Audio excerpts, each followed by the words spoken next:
আসসালামু আলাইকুম। আপনারা সবাই জানেন আমার দুইটা ডাহুক পাখি ছিল। একটা ডাহুক পাখি এখন বড় হয়ে জঙ্গলে চলে গেছে ছেড়ে দেওয়ার পর, যারা ফার্মে বসবাস করতো। আরেকটা ডাহুক পাখি ও এত সুন্দর পোষ মেনেছে, ও এখনও আমাদের বাড়িতেই রয়েছে। ওকে ছেড়ে দিলে সারাদিন বাড়িতেই ছাড়া থাকে, 24 ঘন্টায় ও ছাড়া থাকে। যখন সন্ধ্যা হয় তখন গাছে চলে যায়, আর যখন সকাল হয় তখন আবার গাছ থেকে নেমে বাড়িতে চলে আসে।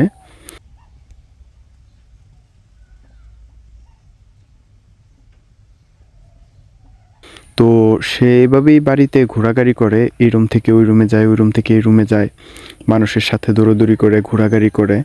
কিন্তু মূলত ওর ভিডিওটা আপনাদের সাথে যে কারণে দেওয়া সেটি হচ্ছে, আমার দেখে মনে হচ্ছিল যে ও মেবি ডিম পারবে। ওর জন্য যত দ্রুত সম্ভব আমার একটা মেল আনা প্রয়োজন, মানে ওর জন্য একটা পুরুষ পাখি আনা প্রয়োজন।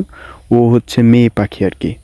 তো ওর জন্য যদি আমি একটা পুরুষ পাখি আনি তাহলে কিন্তু সে শীঘ্রই ডিম পারবে বলে আমার মনে হচ্ছিল।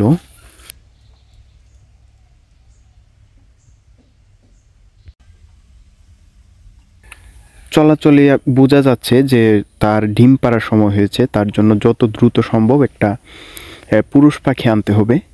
তো আপনাদেরকে আমি বলে রাখি যে যদি আপনাদের কাছে, আপনাদের কারো কাছে এরকম পোষা কোনো পুরুষ পাখি থেকে থাকে তাহলে দয়া করে আমাকে কমেন্ট করে জানাবেন। আমি আপনাদের সাথে যোগাযোগ করে ওই পোষা পুরুষ ডাহুক পাখিটা আপনাদের কাছ থেকে সংগ্রহ করব আমার এই পাখিটার জন্য।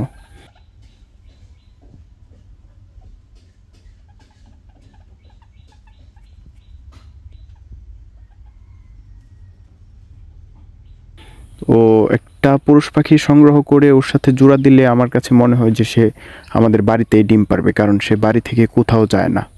সেজন্য বলছি যে আপনাদের কারো কাছে যদি এরকম পোষা কোনো ডাহুক পাখি থাকে যে বাড়িতেই ছাড়া থাকে সারাদিন, বা ছেড়ে দিলে কোথাও যায় না, এরকম পোষা ডাহুক পাখি যদি আপনাদের কারো কাছে থাকে তাহলে দয়া করে আমাকে কমেন্ট করে জানাবেন, আমি আপনাদের সাথে যোগাযোগ করব।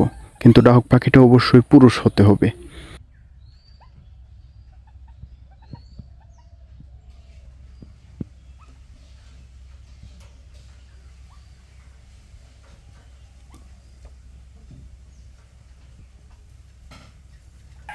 সো আমি আপনাদেরকে বলে রাখি যে আমার এখন কিন্তু একটা এই মানে পুরুষ ডাহুক পাখি প্রয়োজন আর কি, পুরুষ ডাহুক পাখি প্রয়োজন, যাতে করে আমি আমার এই মেয়ে ডাহুক পাখিটার সাথে জোড়া দিতে পারি আর কি। জোড়া দিলে অবশ্যই সে ডিম পারবে।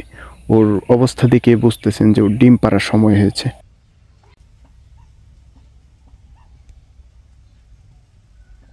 আপনাদের কারো কাছে থাকলে দয়া করে আমাকে কমেন্ট করে জানাবেন, কিন্তু পাখিটা যেন অবশ্যই পোষা হয় এবং ছেড়ে দিলে কোথাও না চলে যায় এরকম হয়, ঠিক আছে? অগ্রিম ধন্যবাদ সবাইকে।